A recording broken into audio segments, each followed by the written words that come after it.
The first mistake I see beginners make a lot is only using one type of insertion to make their layers. For example, trying to insert this red-blue piece, I see a lot of people only do hedge or sledge for that. However, there's a faster way to do it, and that's just by doing L prime, U prime, L.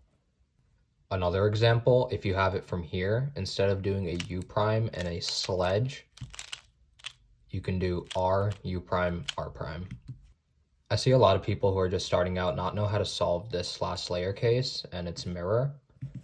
The way I recognize it is I want to hold both of the bars in front, and I want to have the unsolved edge, the edge that doesn't match any color, in the back.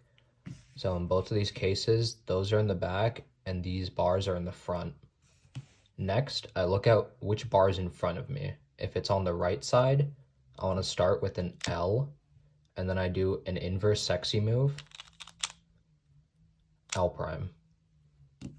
For this one, I'll do an R prime because the bar's here, and then I do an inverse sexy with my left hand, so that's U prime, L prime, U, L, R.